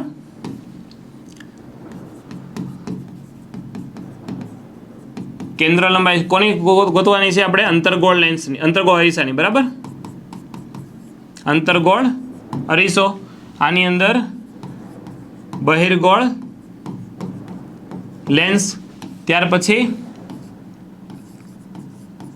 બહિર્ગોળ અરીસો, અને ત્યાર પછી છેલ્લો જે છે એ અંતર્ગોળ લેન્સ, બરાબર. આ રીતે આપણા 4 પ્રયોગ છે. 4માં ફરજિયાત આપણે કેન્દ્ર લંબાઈ જ ફાઇન્ડ કરીએ છીએ, બરાબર. કેન્દ્ર લંબાઈ શું એ તમને પૂછે તો તમારે શું કહેવાનું કે ભાઈ જ્યાં અરીસો અથવા લેન્સ પડ્યો હોય ત્યાંથી જે અનંતથી પ્રતિબિંબ આવે છે એનું જે મુખ્ય કેન્દ્ર F ઉપર એનું પ્રતિબિંબ જે રચાય છે ને એ તમારો શું થાય? AF ની વેલ્યુ થાય, બરાબર. તો પહેલા તો 4 પ્રેક્ટિકલ આ રીતે શોર્ટમાં યાદ રાખવાના. મેથડ ઘણીવાર પૂછે છે, બરાબર. તો કઈ રીતે થાય તો શોર્ટમાં કહી દો. અંતર્ગોળ લેન્સ છે તો એક ઓપ્ટિકલ બેન્ચ હતી. હા, ઓપ્ટિકલ બેન્ચને ગુજરાતીમાં શું કહેવાય? પ્રકાશીય પાટલી, બરાબર. આ ઘણીમાં પૂછે, ધ્યાન રાખજો. ઓપ્ટિકલ બેન્ચને ગુજરાતીમાં કહેવાય પ્રકાશીય પાટલી, બરાબર. જો આની અંદર સૌથી પહેલા તમારે એક અરીસો અહીંયા મૂકેલો હતો આપણે, બરાબર. અંતર્ગોળ છે ને, તો સૌથી પહેલા આપણે અંતર્ગોળ અરીસો મૂકશું.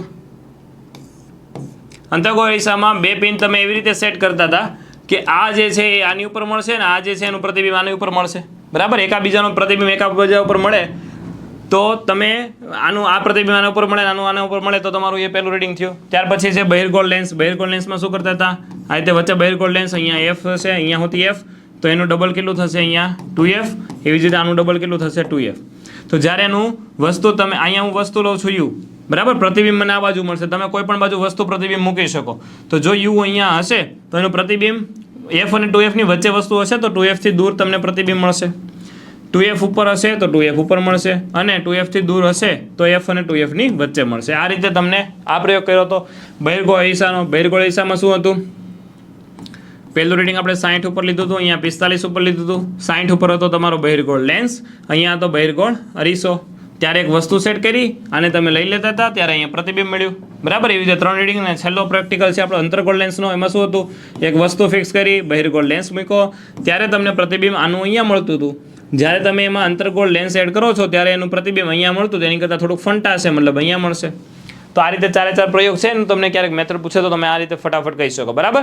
હવે આની અંદર સૌથી પહેલાં તો વસ્તુ અંતર, જો આ તમને આવડી ગયું, બરાબર. હવે જોજો, સૌથી પહેલાં તો આપણે અંતર્ગોળ અરીસાનું તમને પૂછે, બરાબર. તો વસ્તુ અંતર તમારું માઇનસમાં આવે છે, પ્રતિબિંબ અંતર માઇનસમાં આવે છે, ત્યારે કેન્દ્ર લંબાઈ હોતી કેમાં આવે છે? તમને માઇનસમાં મળે છે, બરાબર. એવી જ રીતે બહિર્ગોળ અરીસાની અંદર વસ્તુ અંતર કેવી આવે છે? માઇનસ. વસ્તુ પ્રતિબિંબ અંતર V પ્લસ આવશે ને, એની જે કેન્દ્ર લંબાઈ છે તે પ્લસ મળશે. તો આ રીતના તમને જવાબ જે છે તમે જ્યારે પ્રેક્ટિકલ કરશો ત્યારે તમને અંતર્ગોળ અને બહિર્ગોળમાં આ રીતે મળે, બરાબર. તો આ એક કોમન છે, એક વસ્તુ તમારે ધ્યાન રાખવાની થશે. એક પ્રકાશીય પાટલી કીધું એ ધ્યાન રાખવાનું થશે ને આની મેથડ યાદ રાખવાની થશે. અરીસાનું સૂત્ર પૂછી શકે, બરાબર. તો 1/F = 1/U + 1/V. એટલે લેન્સનું અને અરીસાનું સૂત્ર તમારે એક બેઝિકલી જે સિમ્પલ છે યાદ રાખવાનું. વક્રતા કેન્દ્ર C નું કદાચ પૂછે તો F = શું થાય? R/2, અથવા તો ક્યારેક લખેલું હોય C/2, તો જે લખેલું હોય, બરાબર. મતલબ જે તમને આ 2F જે છે એનું અડધું કરશો એટલે F મળશે, એટલે R/2 એટલે શું મળશે તમને? F. તો આ રીતે તમારા 4 પ્રયોગ જે છે કયા છે? ઓપ્ટિક્સવાળા, ઓપ્ટિકલ બેન્ચવાળા. તો આ તમારે 4 પ્રયોગ આ રીતે યાદ રાખવાના થશે. આમાં બેઝિકલી હા એક સ્પિરિટ લેવલનો ઉપયોગ થાય છે. આ જે પ્રકાશીય પાટલી આ રીતે હોય એની ઉપર તમારે સ્પિરિટ લેવલ આ રીતે ગોઠવવાનું થાય, બરાબર. સ્પિરિટ લેવલ એટલે કે લેવલ બાટલી. સાધનોની અંદર તમને કહે કે ભાઈ સ્પિરિટ લેવલનો શું ઉપયોગ છે, સાધનોની અંદર લખેલું છે, બરાબર. તો સ્પિરિટ લેવલનો ઉપયોગ એ છે કે આ રીતનું જે ટેબલ છે એની ઉપર તમે સ્પિરિટ લેવલ પર લખશો ને એટલે આ વચ્ચે એક પરપોટો હશે. જો આ સે જઈ આ મતલબ ક્રોસ હશે તો આ પરપોટો જે છે એ એક બાજુ જતો રહેશે, બરાબર. આ બાજુ હશે તો આ રીતનો ક્રોસ હશે તો આ બાજુ પરપોટો જતો રહેશે. એકદમ સેન્ટરમાં હોય એટલે સમજી જવાનું કે આખી પ્રકાશીય પાટલી કેવી છે? સીધી. જો સ્પિરિટ લેવલનું કાર્ય પૂછે તો કહેવાનું કે ઓપ્ટિકલ બેન્ચને સીધી કરવાનું કામ છે એ કોનું છે? આ લેવલ બાટલી અથવા તો સ્પિરિટ લેવલનું, બરાબર. તો આટલા જે છે સવાલો તમારે અને સૂત્ર આની અંદર યાદ રાખવાના છે અને શોર્ટમાં મેથડ જે હતી એ મેં તમને કહી દીધી, બરાબર છે. ચાલો હવે 8મા નંબરનો પ્રયોગ હતો એ કયો મેં તમને કીધો? બહિર્ગોળ અરીસો અને બહિર્ગોળ જે છે અરીસાને બહિર્ગોળ લેન્સની તમારે કેન્દ્રમાં ફાઇન્ડ કરવાની છે F2F વાળો. તો એની અંદર તમને બે ગ્રાફ પૂછે છે. હવે પ્લસ માઇનસ વાળી નિશાની મેં તમને કીધી ને, તો ફરજિયાત જે 8મા નંબરના પ્રેક્ટિકલના બે આલેખ છે, બરાબર, એ ફરજિયાત બે દ્વિતીય ચરણમાં દોરવાના છે. કયા? બીજા ચરણમાં. શા માટે બીજા ચરણમાં દોરવાના છે? કારણ કે એના યુ જે છે ને, બરાબર, એ માઇનસ આવે છે, વીના મૂલ્ય પ્લસ આવે છે. સેમ આની અંદર બીજો ગ્રાફ છે એ 1/u છે, એ માઇનસ આવશે અને પ્લસમાં 1/v આવે છે, બરાબર. તો આ રીતે એક માઇનસ મળે છે ને એક પ્લસ મળે છે એટલે ફરજિયાત બે દ્વિતીય ચરણમાં આપણે દર્શાવીએ છીએ. અને આ બંનેની અંદર તમારે જે છે એ રીડિંગ પ્રમાણે જે સેમ મૂલ્ય એક્સ ઉપર અને વાય ઉપર મળે તમારું જવાબ હોય. સેમ ટુ સેમ આ 1/ કરશો ત્યારે અહીંયા એક્સ ઉપર અને વાય ઉપર જે મળે તમારો જવાબ હોય, બરાબર. તો આ જે છે એટલું પૂછી શકે. ત્યાર પછી પહેલો જે ગ્રાફ દોર્યો હતો એમાં આપણે ઢાળનું મૂલ્ય ફાઇન્ડ કરવાનું થાય, બરાબર. તો ઢાળનું સૂત્ર તમને કહી દઉં, y2 - y1 ના છેદમાં x2 - x1 આ પૂછી શકે, બરાબર. 1/ ઢાળ કરશો, ક્યારેક 1/ ઢાળ કરવું પડે તો તમારું જેનો યુનિટ હશે, સપોઝ માની લો કે આનું છે ઓહમ ઇન્ટુ મીટર, તો જ્યારે તમે 1/ ઢાળ કરશો ત્યારે ઓહમ ઇન્વર્સ મીટર ઇન્વર્સ થઈ જશે, બરાબર. તો જ્યારે 1/ કરો ત્યારે ખાલી આ યુનિટ બદલાય છે, એક વસ્તુ ધ્યાન રાખવાની થશે તમારે, બરાબર. તો આટલા સૂત્ર જે છે અથવા તો આટલા સવાલ તમને બેઝિકલી પૂછી શકે. ત્યાર પછીનો છે ટ્રાવેલિંગ માઇક્રોસ્કોપ, બરાબર. હા, એની પહેલાં તમારે પ્રિઝમ વાળો છે. તો પ્રિઝમની એક તો પહેલાં મેથડ કહી દો. ફરજિયાત તમારી બાજુ વણી રહી તે તમારે રાખવાનો છે. ત્યાર પછી સેન્ટરમાં અહીંયાથી અહીંયાનું લંબાઈ માપવાની, અહીંયા જે સેન્ટરમાં બિંદુ હોય ત્યાં રાખવાનું. ત્યાંથી કોણ માપક આ રીતે રાખશો એટલે સીધી મળશે, મતલબ અહીંયા 90 જ્યાં મળે ત્યાંથી એક લાઇન ડ્રો કરવાની. ત્યાર પછી કોણ માપક આ રીતે ગોઠવવાનું. પહેલું રીડિંગ આપણે 40થી સ્ટાર્ટ કરશું, બરાબર. તમારે હોતી 40થી સ્ટાર્ટ કરવાનું. 40થી લાંબી સ્કેલની લાઇન ડ્રો કરી હતી. અહીંયા બે જગ્યાએ પિન ખોડવાની, ફરીથી પ્રિઝમ ગોઠવવાનો. પ્રિઝમ ગોઠવો એટલે આ બેની વચ્ચે ક્યાંક તમને બે બિંદુ મળશે, એમાંથી લાઈન જે નીકળે એને અહીંયા આપાત કરવાની. અહીંયા ફરીથી આ રીતે કોણ માપક મૂકવાનું. આ જે મળશે તમારું હશે ડેલ્ટા એમ, બરાબર. ડેલ્ટા એમ એટલે આમાં તમે શું ફાઇન્ડ કરો છો? લઘુત્તમ વિચલન કોણ, બરાબર. તો લઘુત્તમ વિચલન કોણ તમારે આની અંદર ગોતવાનો થશે. આની અંદર એકવાર તમને જે પ્રિઝમ છે એની દ્રવ્યની જે છે ઓલી એ સૂત્ર તમને ઘણીવાર પૂછે છે, તો એક વસ્તુ જે અમે ધ્યાન રાખજો કે n = sin a + delta m/2 અને છેદમાં sin a/2, બરાબર. આ સૂત્ર ઘણીવાર પૂછે છે. તો આની અંદર તમને એ જે છે એ તો ફિક્સ હોય છે. પ્રિઝમ જે છે એની 3 ખૂણાનો જે એંગલ હોય છે કેટલું હોય? ફરજિયાત 60નું જ હોય. તો એ ઉપર 60 લખશો. ડેલ્ટા એમ તમારું લઘુત્તમ વિચલન કોણ લખવાનું છે. આ એક દોરો એવી રીતે તમે બધા દોરશો ને એમાંથી જે નાનામાં નાનું મૂલ્ય હોય ને એ તમારે અહીંયા લખવાનું થશે. ત્યાર પછી અહીંયા છે a/2 એ હોતી એ અહીંયા છે એ જ લખશો એટલે આના ઉપરથી તમને લઘુત્તમ વિચલન કોણ મળી જાય. પછી તમને આ લઘુત્તમ વિચલન કોણ છે દ્રવ્યનો, પ્રિઝમના દ્રવ્યનો, એ તમને પૂછી શકે. તો આ સૂત્ર તમારે યાદ રાખવાનું થશે. આની મેથડ આ રીતે શોર્ટમાં તમારે ફટાફટ સમજાવવાની થશે, બરાબર. પ્રિઝમ કોણ પૂછી શકે. ત્યાર પછી કોણ માપકનો લઘુત્તમ વિચલન, લઘુત્તમ માપ શક્તિ, કોણ માપકને આ કોણ માપક છે અર્ધવર્તુળ તમે જે કહો છો એ, બરાબર. તો અહીંયા 0, ત્યાર પછી 10, 20, 30 એવી બધા કાપા હશે. તો લઘુત્તમ આનું તમે નાનામાં નાનું મૂલ્ય કેટલું માપી શકો? તો કે 1 ડિગ્રી, બરાબર. તો આનું લઘુત્તમ માપ શક્તિ પૂછી શકે તો તમારે કહેવાની 1 ડિગ્રી. તો આ જે છે તમારા પ્રયોગ નંબર જે પ્રિઝમ વાળો જે છે ને એના થઈ ગયા બધા, બરાબર. આમાં કોઈ જવાબ એવો ફિક્સ નથી કે એટલો જ જવાબ આવે, બરાબર. એટલે એવો જવાબ હું આમાં તમને નથી કહેતો. ત્યાર પછી છે આની પછી ટ્રાવેલિંગ માઇક્રોસ્કોપ. એની અંદર 3 વસ્તુની જરૂર પડે છે. એક તો કાગળ ઉપર તમે કોઈ પણ એક લીટા કરી દો. બીજી વસ્તુ એક સ્લેબની જરૂર પડશે, બરાબર. પેલું કાગળ, બીજું છે સ્લેબ, કાચનો સ્લેબ, બરાબર. કાચનો સ્લેબ. અને ત્રીજી વસ્તુ છે પાવડરનો ભૂક્કો. હવે પાવડરનો જે ભૂક્કો છે એનું નામ ઘણીવાર પૂછે છે. એનું નામ શું છે? લાઇકોપોડિયમ પાવડર. રેડી? લાઇકોપોડિયમ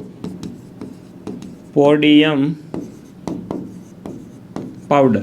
બરાબર, તો આ એક સવાલ આનો એક યાદ રાખવાનો છે. ત્યાર પછી આની અંદર સૌથી પહેલાં તમે કાગળ રાખશો ત્યારે પ્રતિબિંબ જે છે, લાઈક હું અહીંયા પ્રતિબિંબ દોરું છું. બરાબર, પહેલું પ્રતિબિંબ તમને અહીંયા મળશે. ત્યાર પછી તમે એની ઉપર સ્લેબ રાખશો, મતલબ આની ઉપર મેં સ્લેબ રાખી દીધું. સ્લેબ રાખશો ત્યારે થોડુંક ઉપર મળશે આ બીજું પ્રતિબિંબ તમારું, અને એની ઉપર તમે ચોકના ભૂકા તમે આ રીતે ભભરાવશો એટલે મતલબ એ ત્રીજું પ્રતિબિંબ, મતલબ એની કરતાં ઉપર હશે આ ત્રીજું પ્રતિબિંબ. બરાબર, તો આ પહેલાં ગોતવાનું, ત્યાર પછી બીજું ને પછી ત્રીજું. આની જે છે લઘુત્તમ માપ શક્તિનું મૂલ્ય છે, મતલબ કે LC તમારે યાદ રાખવાનું છે 0.001 સેન્ટીમીટરમાં. બરાબર, બીજી વસ્તુ આની અંદર VSR નું ફૂલ ફોર્મ પૂછી શકે છે. બરાબર, તો વર્નિયર સ્કેલ રીડિંગ, ફરી વાર બોલું, VSR વર્નિયર સ્કેલ રીડિંગ અને MSR મેઇન સ્કેલ રીડિંગ. બરાબર, VSR vernier scale reading, main scale reading. ત્રીજી વસ્તુ પૂછે છે LC નું ફૂલ ફોર્મ લિસ્ટ કાઉન્ટ. બરાબર, આ બધા ફૂલ ફોર્મ જે છે 3 ફૂલ ફોર્મ એ તમારે યાદ રાખવાના થશે. અને એક પાવડરનું નામ લાઇકોપોડિયમ પાવડર. ટ્રાવેલિંગ માઇક્રોસ્કોપનું ગુજરાતી નામ ઘણીવાર પૂછે છે. બરાબર, ચલ સૂક્ષ્મ દર્શક યંત્ર. આ એક વસ્તુ ખાસ ધ્યાન રાખજો. આની પહેલાં કયું કીધું હતું? ઓપ્ટિકલ બેન્ચનું શું કીધું હતું તમને? પ્રકાશીય પાટલી. આ શું છે? તમારું ટ્રાવેલિંગ માઇક્રોસ્કોપ, એને કહેવાય ચલ સૂક્ષ્મ દર્શક યંત્ર. બરાબર, તો આ રીતે તમારે આના સવાલ જે છે એટલા યાદ રાખવાના થશે. બરાબર, અને આનો પ્રેક્ટિકલ કઈ રીતે કરવાનો? પહેલાં કાગળ, ત્યાર પછી એની ઉપર સ્લેબ, અને ત્યાર પછી એની ઉપર લાઇકોપોડિયમ પાવડર અથવા તો ચોકનો ભૂક્કો. બરાબર, લાઇકોપોડિયમ પાવડર અથવા તો ચોકનો ભૂક્કો, જે તમે કહો તે. એટલે આની અંદર આટલી વસ્તુનું ધ્યાન રાખવાનું છે તમારે. બરાબર, ત્યાર પછી ટ્રાવેલિંગ માઇક્રોસ્કોપ થઈ ગયું. ત્યાર પછી બીજા 2 પ્રયોગ છે તમારા. લાસ્ટ ટુ સેકન્ડ પ્રયોગ જે છે એ કયો છે તમારો? કે તમારે સૌથી પહેલાં એક અંતર્ગો અરીસો રાખવાનો છે.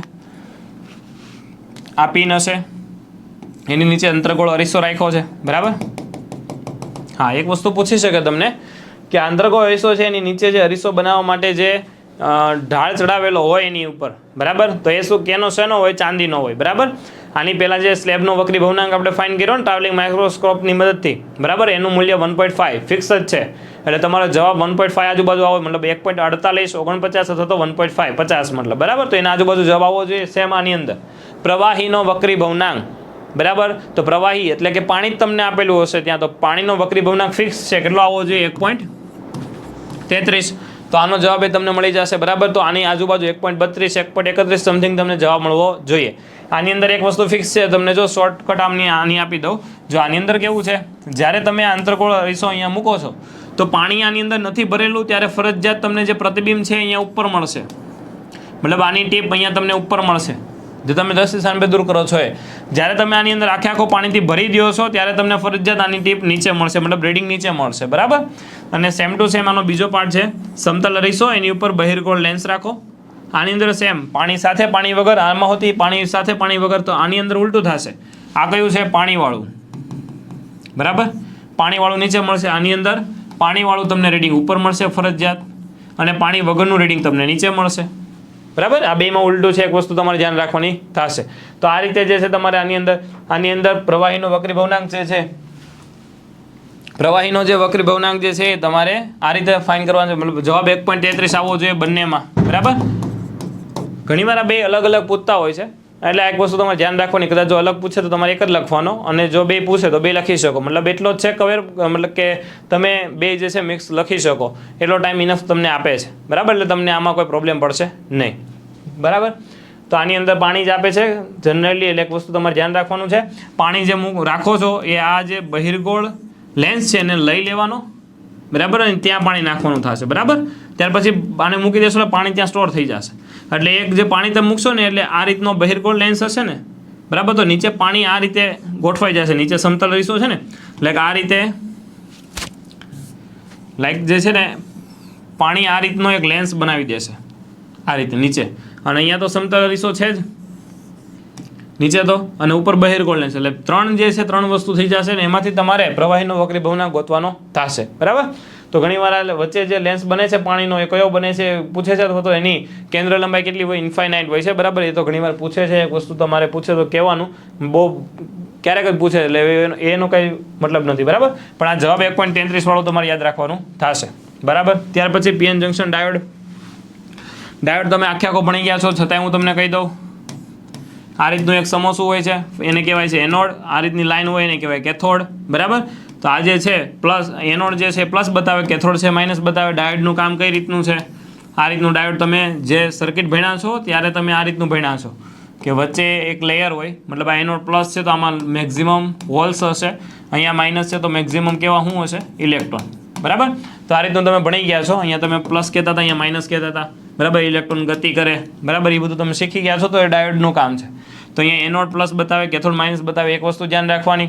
ત્યાર પછી આની સર્કિટ જે તમે પેલા ડબ્બાની અંદર જોડો છો ને, એ ડબ્બાની સર્કિટ ને આની સર્કિટ અલગ છે. તો એ સર્કિટ તમને હું યાદ કરાવી દઉં છું એકવાર. જો સર્કિટની અંદર એવું છે, સૌથી પહેલાં તો અહીંયા વોલ્ટમીટર હશે, એનો પ્લસ એનો માઇનસ આપેલો છે. બેટરીના અહીંયા 2 પ્લસ આપેલા છે અને 2 માઇનસ આપેલા છે. એવી જ રીતે અહીંયા ફોરવર્ડ બાયસની વાત કરું છું. બરાબર. આ ફોરવર્ડ બાયસ અહીંયા આપેલું છે. ફોરવર્ડ બાયસમાં મિલી એમ્પિયર, એનો પ્લસ એનો માઇનસ. બરાબર. અને એક ડાયોડ ફોરવર્ડ બાયસ છે, તો ફોરવર્ડ બાયસ અહીંયા હું દોરું છું. મતલબ અહીંયા પ્લસ છે, અહીંયા માઇનસ છે. આટલા છેડા આપેલા હશે. તો વોલ્ટમીટર હંમેશા સમાંતરમાં હોય, તો અહીંયા પ્લસ ટુ પ્લસ જોડવાનું, માઇનસ ટુ માઇનસ જોડવાનું. ત્યાર પછી ફોરવર્ડને ફોરવર્ડ બનાવવા માટે ફરજિયાત તમારે બેટરીના પ્લસ સાથે પ્લસ જોડો તો જ ફોરવર્ડ થાય.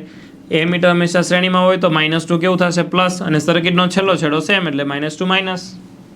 બરાબર. એવી જ રીતે તમારે રિવર્સનું જોવાનું છે. બરાબર. આ ફોરવર્ડનું થઈ ગયું. હવે રિવર્સનું જોઈએ. Reverse bias. રિવર્સ બાયસની અંદર તમારે અહીંયા વોલ્ટમીટર પ્લસ માઇનસ સેમ આપેલું હશે. અહીંયા મિલીની જગ્યાએ શું આપ્યું હશે? Microammeter. બરાબર. એનું પ્લસ માઇનસ. ત્યાર પછી બેટરીના 2 પ્લસ આપ્યા હશે, 2 માઇનસ આપેલા હશે. Same to same circuit. હવે ખાલી ડાયોડ જ ચેન્જ થશે. બરાબર. મતલબ સમોસું જે છે આ બાજુ આવી જશે ખાલી. બરાબર. મતલબ પ્લસ અહીંયા, માઇનસ અહીંયા. તો તમારે પહેલાં તો voltmeter same to same plus to plus minus to minus જોડી દેવાનું. ત્યાર પછી આ પ્લસ જે છેડો છે એ માઇનસ સાથે જોડવાનો. બરાબર. બાકીના બધા છેડા જે છે plus plus minus to minus. આ રીતની આખી 2 સર્કિટ જે છે તમારે ધ્યાન રાખવાની છે. આની અંદર તમને એક તો ડાયોડ શું છે, ડાયોડનું કામ છે શું છે એ પૂછી શકે. બરાબર. પીએન જંક્શન ડાયોડ જે છે પોઝિટિવ કેમાં હોય, નેગેટિવ કેમાં હોય. ત્યાર પછી આ સર્કિટ આ રીતે પૂછી શકે, કારણ કે પેલી સર્કિટ છે અલગ છે. ત્યાર પછી એવું પૂછી શકે કે બેટરીનો પ્લસ પ્લસ સાથે જોડેલો હોય તો એ શું કહેવાય? તો કે ફોરવર્ડ કહેવાય. ત્યાર પછી કટ ઇન વોલ્ટેજ અને થ્રેશોલ્ડ વોલ્ટેજ કોને કહેવાય? તો કે આ સર્કિટ જોઈ ગઈ ને. હવે જો હું તમને કહું કટ ઇન વોલ્ટેજ અને થ્રેશોલ્ડ વોલ્ટેજ, મતલબ કે આ રીતે તમે ગ્રાફ દોરેલો છે. બરાબર. એક અહીંયા મિલી એમીટર અને વોલ્ટેજ, એવી જ રીતે માઇક્રો એમીટર અને વોલ્ટેજ. બરાબર. તો જો તમને ફોરવર્ડનો પૂછવો હશે તો અહીંયા દોરશો, મતલબ કે આ ફોરવર્ડ બાયસ, અને અહીંયા દોરશો તો એ થશે તમારો રિવર્સ બાયસ. બરાબર. હવે ફોરવર્ડની અંદર તમે આ રીતે દોરશો તો જ્યાં સડનલી આ તમારો થઈ ગયો વોલ્ટેજ. બરાબર. તો આ છે તમારો ફોરવર્ડ બાયસ. જો અહીંયાથી આ રીતે 0 ગયો ને પછી સડનલી જ્યાંથી વધી જાય છે તો એ જે પોઈન્ટ છે એ તમારો થશે થ્રેશોલ્ડ વોલ્ટેજ. એવી જ રીતે અહીંયા 0 હશે, સડનલી જ્યાંથી વધી જાય છે. બરાબર. સડનલી જ્યાંથી કરંટ વધી જાય છે ત્યાં તમારો જે પોઈન્ટ હશે એ તમારો થશે સંતૃપ્ત પ્રવાહ અથવા તો કટ ઇન વોલ્ટેજ. બરાબર. જે કયો તે. તો આ પોઈન્ટ અને આ પોઈન્ટ તમારે ગોતવાનો હોય છે. એટલે આમાં ફરજિયાત પહેલા રીડિંગ તમને 0 થી મળે છે અને ત્યાર પછી તમને મેક્સિમમ મળે છે. એ તમે ફાઇન્ડ કરો છો. એ જ તમારું ડાયોડનું કામ છે. બરાબર. ડાયોડ શા માટે વાપરે છે એમ કહે તો કે ભાઈ સડનલી ક્યારેક તમારે વધારે કરંટની જરૂર પડતી હોય કોઈ સર્કિટમાં, તો તમારે ત્યાં ડાયોડ યુઝ કરવાનો હોય છે. આ પ્રયોગની અંદર તમને કાં તો ફોરવર્ડ પૂછે છે કાં તો રિવર્સ પૂછે છે. જનરલી 2 ભેગા નથી પૂછતા. બરાબર. તો એક વસ્તુનું એ ધ્યાન રાખજો ને, આનો ગ્રાફ તો જો 2 અલગ અલગ પૂછે તો ફોરવર્ડનો પૂછે તો આ રીતે તમારે પ્રથમ 3માં જ દોરવાનો થશે. બરાબર. અને જો રિવર્સ પૂછે તો તમારે ફરજિયાત ચોકડી અહીંયા પડશે ઉપર. મતલબ આખો આ ગ્રાફ પેપર છે તો તમારે ગ્રાફ આ રીતે દોરવાનો છે. અહીંયાથી આમ એનું જે સ્કેલ માપ છે તમે અહીંયા લખશો, આનું સ્કેલ માપ છે તમે અહીંયા લખશો ઉપર જ. બરાબર. તો આ રીતે જે છે એ તમારો છેલ્લો પ્રયોગ થઈ જશે. તો આના બધા ટેબલ છે એ ટેબલ બહુ સિમ્પલ છે. મતલબ જે સૂત્ર તમે શીખી ગયા છો ને એ સૂત્ર છે. એક તમારે ગેલ્વાનોમીટર ફિગર ઓફ મેરિટ અને જે છે ને એની અંદર જ તમારે એક સૂત્ર યાદ રાખવાનું છે, કારણ કે એ તમારે થિયરી નથી આવતું. બાકી જે બધી થિયરી છે એ પ્રમાણે જ છે. ત્યાર પછી લેન્સવાળી જે પ્રેક્ટિકલની ખાલી જગ્યાઓ છે ને ઉપરની, એ ખાલી જગ્યાઓ હોતી તમે સિમ્પલ બનાવીને લખી શકો. બસ એનો જે કન્ટેન્ટ છે એમાં જે ખાલી જગ્યાઓ આવે છે તમારી આવી જ આવી જોઈએ. બરાબર. તો વિદ્યાર્થી મિત્રો, આજનો આ સેશન જો તમને ગમ્યો હોય તો વિડીયોને લાઈક જરૂર કરી દેજો. આ વિડીયો દોસ્તો તમને કેવો લાગ્યો છે કોમેન્ટ કરીને જણાવી દેશો અને ચેનલને સબસ્ક્રાઇબ કરી બેલ આઇકન બટન પર ઓલ નોટિફિકેશન ઓન કરી દેશો, જેથી દરેકે દરેક સેશનની માહિતી તમારા સુધી દોસ્તો પહોંચતી રહે. વિદ્યાર્થી મિત્રો, નીટ 2024 માટેનો ક્રેશ કોર્સ આપણો શરૂ થવા જઈ રહ્યો છે. આ ક્રેશ કોર્સ જે છે ઓનલાઈન તથા ઓફલાઈન બંને માધ્યમની અંદર અવેલેબલ છે. તમે પણ જો નીટ 2024 ની અંદર એક 2 સ્કોર કવર કરવા ઈચ્છતા હોય, આ કોર્સની અંદર જોડાવા ઈચ્છતા હોય તો કોન્ટેક્ટ કરશો 8866605548 ઉપર. વિદ્યાર્થી મિત્રો, આજના સેશન આપણે અહીંયા એન્ડ કરીએ છીએ. મળી એક નવા સેશનની અંદર. ત્યાં સુધી બાય બાય. આવજો.